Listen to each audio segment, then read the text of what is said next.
오늘의 묵상 한 장은 잠언 26장입니다. 오늘 또 생명의 말씀과 기도의 능력으로 천국을 실감하는 은혜가 있기를 원합니다. 잠언 26장 이 내용은 크게 세 부류의 사람들이 등장하고 있는데 1절부터 12절까지는 미련한 자에 대해서, 그리고 13절부터 16절까지는 게으른 자에 대해서, 그리고 17절부터 27절까지는 공동체의 평안을 이렇게 회방하는 자들에 대한 내용들이 기록이 되고 있습니다. 그래서 어떤 자가 바로 미련한 자인가 하는 여러 가지 특징과 또 그런 미련하게 된 그런 원인들, 이 내용을 1절부터 12절까지 내용을 보면 각 절마다 이제 미련한 자에 대해서 빠뜨리지 않고 나옵니다. 그래서 2절을 제외한 12절에 11번 미련한 자에 대한 내용들이 소개가 되고 있죠. 그렇다면 미련한 자가 누군가 하는 그 정의부터 우리가 살펴볼 필요가 있어요. 그래서 먼저 12절 보겠습니다. 12절. 내가 스스로 지혜롭게 여기는 자를 보느냐, 그보다 더 미련한 자에게는 오히려 바랄 것이 있느니라. 그랬으니까 진짜 미련한 자는 어떤 자입니까? 우리가 어리석고 또 무식하고 이런 자를 미련하다고 얘기하는 게 아니고, 성경 뭐라고 그랬습니까? 스스로 지혜롭게 여기는 자를 미련한 자. 이것을 어떻게 표현하냐면 잠언 1장 7절 이 내용을 통해서 보면은 미련한 자는 지혜를 멸시하는 자다. 그리고 시편 14장 1절 내용을 보면 미련한 자는 하나님을 없다 하느니라. 세 가지가 공통점이 있죠. 결국에는 미련한 자는 자기 자신을 최고로 여기는 자예요. 거기에는 하나님의 안중도 없습니다. 다른 말로 본다면 하나님께서 지혜의 근본이 되시는데 그 지혜의 근본이 되시는 하나님의 그 지혜를 멸시하는 거예요. 그런 자가 바로 미련한 자다라고 성경은 말씀을 하고 있습니다. 그런 미련한 자의 몇 가지 특징이 나오는데, 첫 번째 내용이 오늘 1절에 소개되고 있죠. 미련한 자에게는 영예가 적당하지 아니하니 마치 여름에 눈 오는 것과 추수 때에 비 오는 것과 같다, 이 말씀을 하고 있어요. 그러니까 이제 미련한 자와 명예와는 맞는다, 맞지 않는다? 맞지 않는다는 거예요. 그럼에도 불구하고 계속해서 미련한 자는 뭐를 따라가는 거예요? 명예를 따라가는 거예요. 25장 2절 내용을 통해서 보면은 왕의 영화가 무엇인 겁니까? 바로 하나님께서 나타내시는 일을 부지런히 살피는 자가 왕의 명예 아니겠어요? 그런데 미련한 자는 하나님과 관계없는 자기 자신의 영예를 쫓아가는 그런 어리석은 특성이 나온다. 특히 이제 히스기야 시대에 히스기야 신하들이 편집한 내용이니까 실제 미련한 자의 모습을 그대로 보여주는 자들이 누굽니까? 바로 북이스라엘 왕들을 미련한 자, 이렇게 지금 잠언 기자는 말씀을 하고 있어요. 그러니 계속해서 명예를 쫓아가지만 그 명예와 미련한 자하고는 어울리지가 않다 하는 내용들을 보게 되어져요.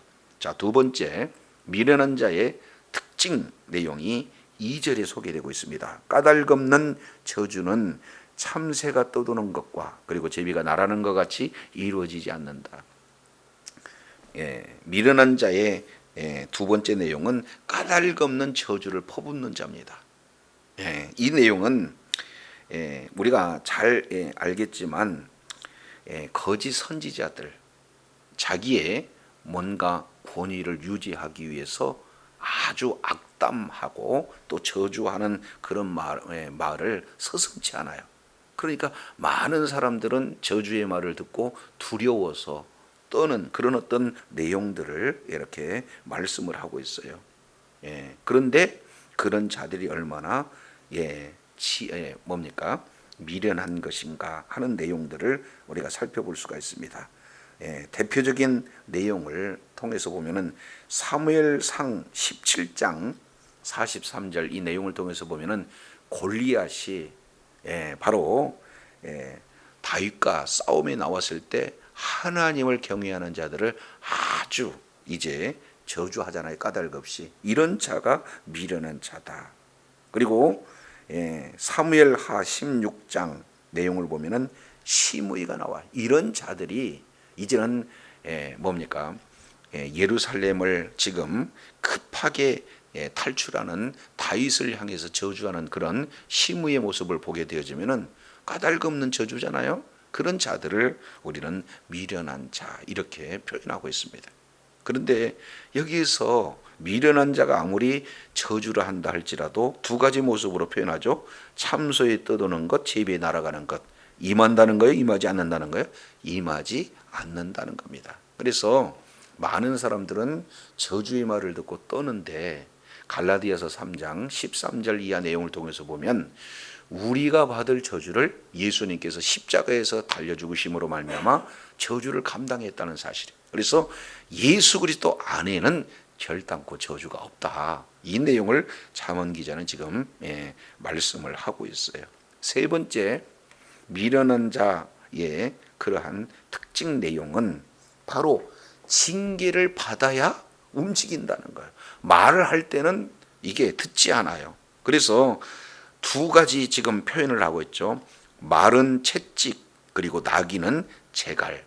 얼마나 말도 나귀도 고집스러운 동물인지 몰라요. 그러니까 어떻게든지 이제 말을 잘 듣게 하기 위해서는 말에게는 채찍을 때리고요, 나귀에게는 재갈을 물려야 주인이 원하는 대로 이렇게 말을 듣는다는 거예요. 똑같이 미련한 자도 말로 하지 않고, 말로 했을 때는 듣지 않고 뭐가 됩니까? 늘 등에 막대기로 이제 되는 물리적인 힘을 가해서 교화해야 하는 그런 어떤 자들을 이제 미련한 자의 그런 특징적인 그런 모습이에요. 자, 그러면 이러한 미련한 자들하고 우리는 함께 지금 살아가야 되는데 그러면 어떻게 해야 될 것인가 하는 내용을 4절 5절 내용을 통해서 이렇게 말씀을 하고 있습니다. 미련한 자의 어리석은 것을 따라서 대답하지 마라. 왜냐하면 두렵건대 너도 그와 같을까 하라. 그러니까 미련한 자하고 대답을 하라는 거예요? 하지 말라는 거예요? 하지 말라는 거예요. 이유는 그를 닮아간다는 겁니다. 또 미련한 자라는 것을 따라서 대답하라는 거예요. 왜 그러냐면 스스로 지혜롭게 여길까 한다는 거예요. 그러니까 한 번은 대답하지 마라, 또 한 번은 대답해라 하는 그런 어떤 내용들을 지금 말씀을 하고 있는 것이죠. 자, 이 내용은 첫 번째 4절에서 일상적인 그런 어떤 내용을 말할 때는 미련한 자를 이렇게 멀리하는 거예요. 그달을 닮아가기 때문에 그렇습니다. 그러니까 지혜로운 자는 미련한 자를 이렇게 뭡니까? 구별할 수 있는, 분별할 수 있는 지혜가 필요하고 그를 멀리하라는 거예요. 이유는 그가 닮아간다는 겁니다. 반대로 이제는 가장 본질적인 것, 아니 미련한 자가 본질적인 문제를 우겨요. 그거에 대해서는 대답을 정확하게 해야 된다는 거예요. 아니다. 그래서 교정해 주는 그런 어떤 부분입니다. 그래서 미련한 자와 함께 살 수밖에 없는 그런 환경 속에서 어떨 때는 대답하고 어떨 때는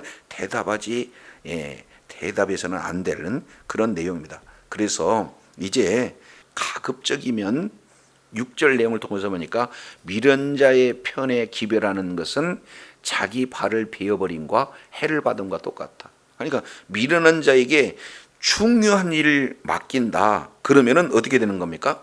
큰 이렇게 해를 받게 되는 하나의 예를 지금 설명을 하고 있어요.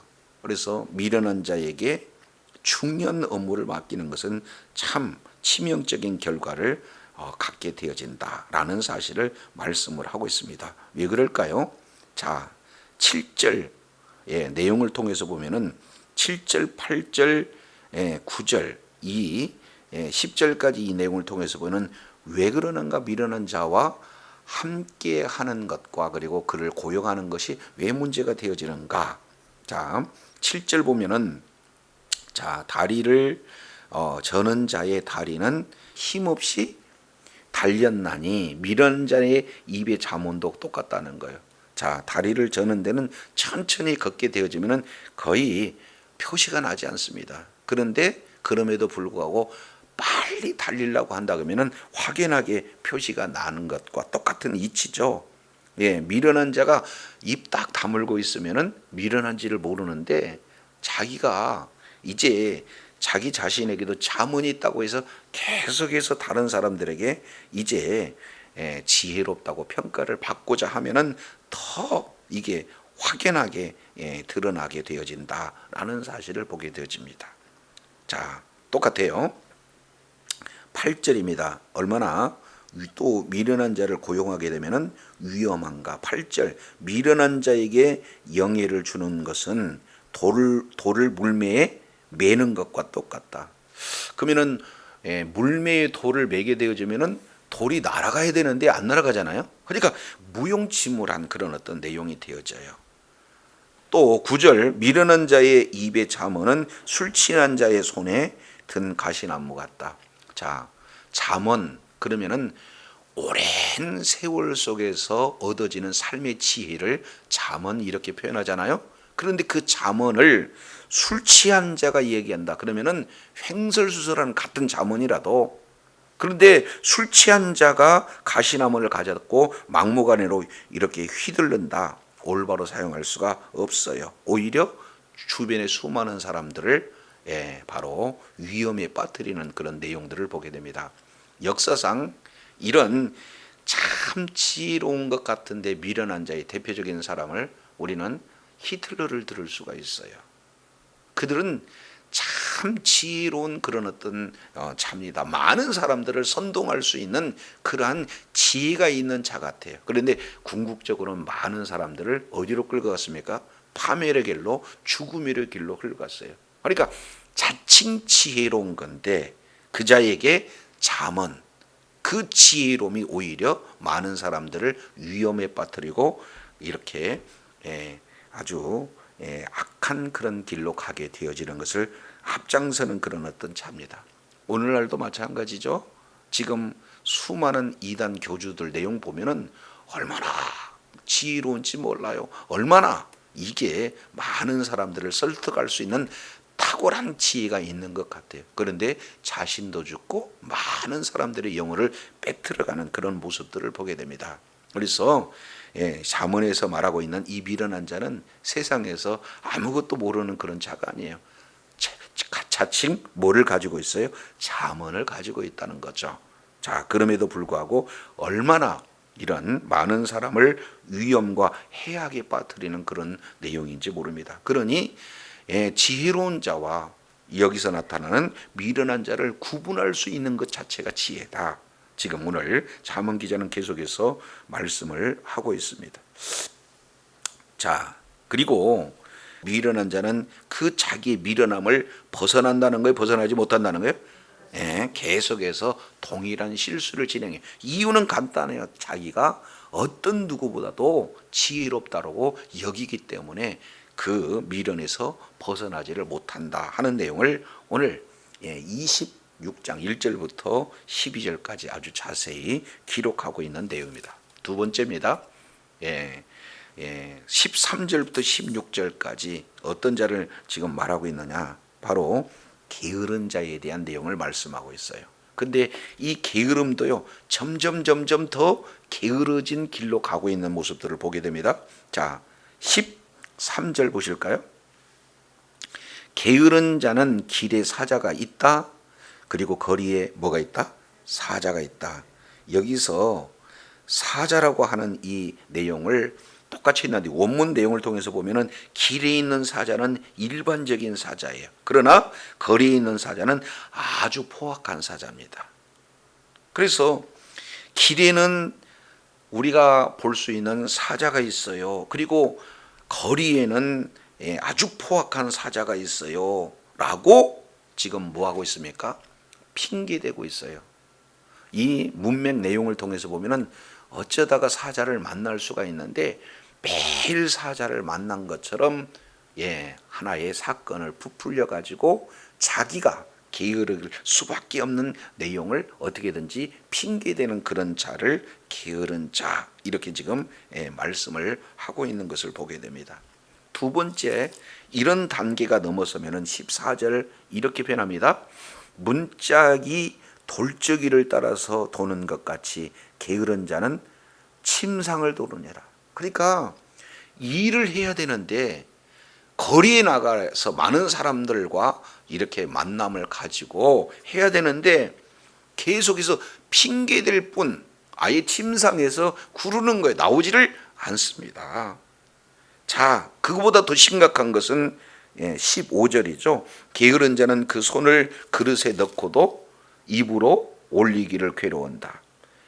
식욕은요 본능적인 겁니다. 그잖아요. 근데 오히려 그 식욕보다도 더 이제 뭡니까? 극단적으로 나타나는 것이 게으름이다 하는 내용들을 우리가 살펴볼 수가 있어요. 자, 그러면 왜 이러한 게으름을 이렇게 나타나는가? 어리석은 자하고 똑같아요. 자, 16절 게으른 자는 선이 대답하는 사람 7보다도 자기를 지혜롭게 여기느냐. 그러니까 이 게으른 자 나름대로요 다른 현명한 그런 사람들, 여기서 7보다라고 하는 것은 완전한 지혜자라는 것을 말하고 있잖아요. 그러니까 가장 현명한 지혜자, 가장 완전한 지혜자보다도 자기 자신을 더 현명하다고 얘기하기 때문에 변화에는 관심 없어요. 그리고 어떻게든지 자기가 어리석다고 생각하지 않습니다. 그렇기 때문에 이 어리석은 길이 점점 갈수록 어리석인 그런 어떤 행동만 나타나게 되어지는 것을 봅니다.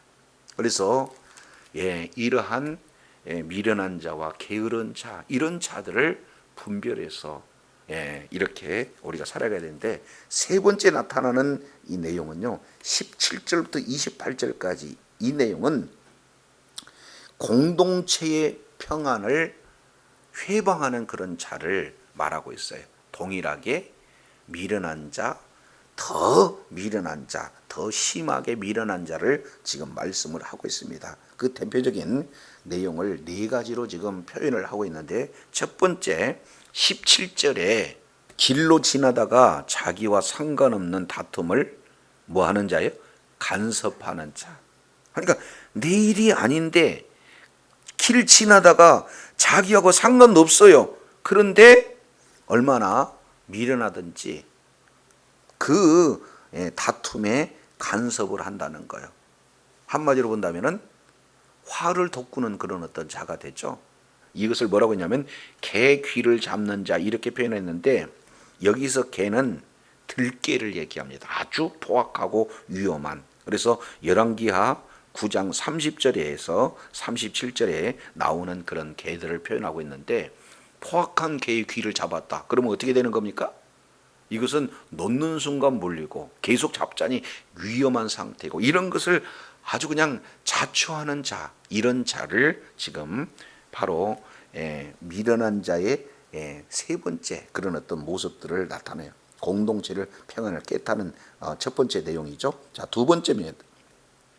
18절부터 19절까지 자, 공동체를 이렇게 회방하는 두 번째 내용은 위험한 자를 말하고 있어요. 어떤 자가 위험하냐? 18절에 보니까 미친 자라고 표현하고 있어요.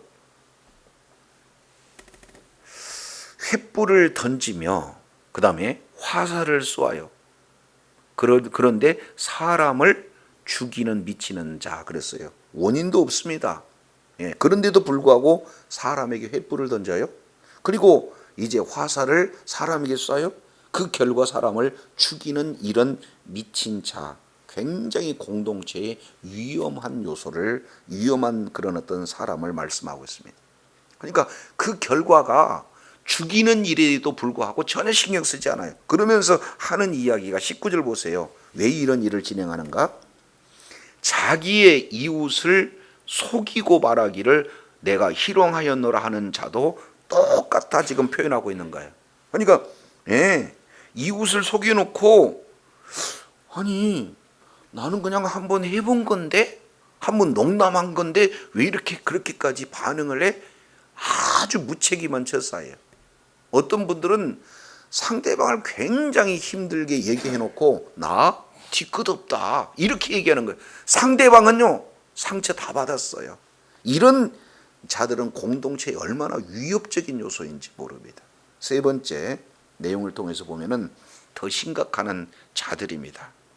간섭하는 것도 공동체의 문제가 되어지고 이런 무책임한 아주 미친 자와 같은 자도 공동체의 큰 위험 요소가 되지만 20절부터 22절까지 이 내용은 공동체를 완전히 깨트리는 그런 주범입니다. 그런 자를 뭐라고 그러냐?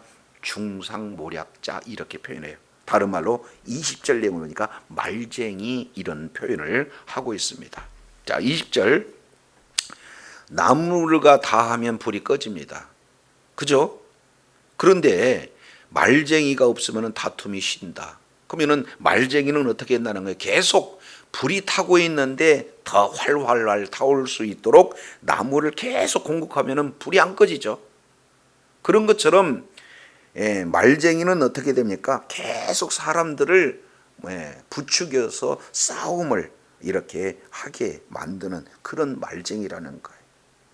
그래서 21절 숯불 위에 숯을 더하는 것과 타는 불 위에 나무를 더하는 것 같이 다툼을 좋아하는 자는 시비를 일으키는다 하는 내용입니다. 계속해서 다툼을 좋아하는 자, 말쟁이. 근데 이런 내용의 22절이 대표적인 거죠. 남의 말 하기를 좋아하는 자는 말은 그런 자의 말은 뭐와 같다? 별식과 같다. 별식은 아주 특별한 음식을 얘기하잖아요. 그러니까 미식가들은 그 맛을 이렇게 취하기 위해서 먼 곳 많은 돈도 지불을 마다하지 않습니다. 그잖아요. 그만큼 맛있으니까. 근데 그거보다도 더 맛있는 것이 뭐라고 그러는 거예요? 남의 말 하는 거예요. 한 사람 이제 아예 그냥 대놓고 계속해서 아주 이렇게 마치 그냥 음식을 씹듯이 씹는 그런 내용을 보면은 얼마나 이게 별식과 같다 이렇게 표현합니다. 그래서 20절, 21절, 22절 공통적으로 어떤 내용이냐? 중상모략이에요. 이것은 공동체에 가장 해악을 끼치는 그런 존재들이다라는 사실을 보게 됩니다. 끝으로 네 번째 내용을 보면은 23절부터 26절까지 위선자의 이 자도 역시 마찬가지죠. 그에 뭡니까? 공동체에 위협이 되는 회방하는 그런 자들의 모습을 나타냅니다. 자, 23절 온유한 입술에 악한 마음은 낮은 은을 입힌 토기와 같다. 그러니까 입술은 온유한 것 같은데 마음은 뭐예요? 악으로 가득 찼어요. 그러니까 겉과 속이 다른 위선자의 전형적인 모습이 되어지는 거죠. 그러니까 아주 이빨린 말로 사람들을 속이는 그런 자. 마치 눈속임하는 거하고 똑같아요. 지금 실제로는 독인데 아주 귀하게 여기는 은으로 이렇게 포장하고 있는 내용입니다. 그러니까 가치 없는 존재, 가치 없는 물건을 지금 이렇게 꾸미는 것과 똑같은 겁니다. 그런 것처럼 이제 진실되지 않는 말, 겉으로만 온유한 이빨린 그런 어떤 말, 이런 내용은 옳지 않다. 자, 그러면서 24절 똑같이 이렇게 표현합니다. 24절 원수는 입술로는 꾸미고 속으로는 속음을 베푼다. 자, 그래서 아무리 그가 그 말이 좋을지라도 믿지 말 것은 그 마음에 7가지 가증한 것이 있다. 그러니까 7가지 가증하다는 것은 완전한 이제 가증함을 이렇게 표현한 거잖아요. 그러니까 죄악의 총집합체예요. 이런 자들을 위선자 이렇게 지금 표현을 하고 있습니다. 그러나 26절 이렇게 표현해요. 속임으로 그 미움을 감출지라도 그 악이 반드시 이제는 회중 앞에, 법정 앞에 드러나게 되어졌습니다. 그러니까 결국 우리는 하나님 심판대 앞에 어떤 누구도 이렇게 예외될 수가 없어요. 다 하나님 앞에 서게 되어지는 거예요. 그래서 그날 이 모든 것이 다 공의로운 그런 어떤 심판대 앞에 이렇게 서기 때문에 다 드러난다는 거예요. 그러면 결과가 어떻게 나타나냐? 27절, 28절. 함정을 파는 자는 그것에 빠지고 돌을 굴리는 자는 도리어 그 돌에 치인다. 결국 이제는 자기가 한 그 일에 대한 응분의 대가를 받는 거죠. 잘 알겠지만 이제 성경에서 하만이 그랬습니다. 그죠? 모르드게를 까닭없이 모해했던 그런 자가 오히려 모르드게를 달려고 가져오는 나무에 자기 자신이 달리는 그런 모습들을 우리가 살펴봐요. 자, 그러면서 28절 거짓말하는 자는 계속해서 어떤 내용입니까? 자기를 해한 자를 미워하고 아첨하는 자는 패망을 일으키게 되는다. 결국에는요, 인과응보다. 자기가 심은 그 모든 내용들을 그대로 거둔 것들을 우리가 살펴봐요. 그래서 오늘 크게 세 가지, 바로 미련한 자, 그리고 또 동일한 내용이지만 게으른 자도 미련한 자예요.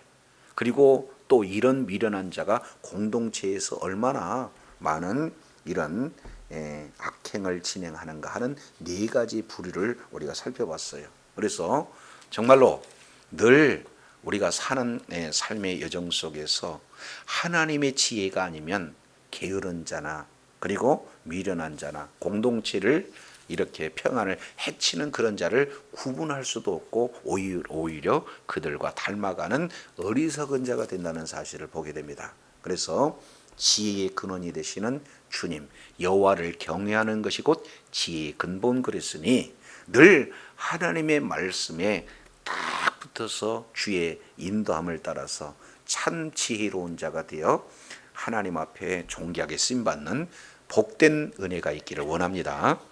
기도하겠습니다. 하나님 아버지, 게으른 자 그리고 미련한 자, 더 나아가서 공동체의 평안을 이렇게 회방하는 그런 네 부류의 자, 그리고 최종적인 결과가 어떠함을 오늘 또 말씀을 통해서 일깨워 주셨사온즉 이런 자들과 함께 살고 있는 이 시대에 어떻게 하면 그들을 닮아가고 또 이제 그들이 향하는 모든 악행을 답습하는 미련한 자에서 벗어나 지혜로운 자로 하나님께 끝까지 의로운 병기를 쓰임받는 주의 사랑하는 자녀들이 다 되어지도록 은혜 베풀어 주옵소서. 그러기 위해서는 바로 여호와를 경외하는 것이 곧 지혜의 근본이라고 말씀하셨사온즉 늘 하나님의 말씀과 가까이하고 주의 말씀을 사랑하고 그의 말씀이 기준에 해서 말씀의 길을 따라가는 참된 지혜자로 끝까지 하나님께 영광 돌리며 존귀하게 쓰임받는 복된 은혜 있게 하여 주옵소서. 우리 구주 예수 그리스도 이름으로 기도드립니다. 아멘.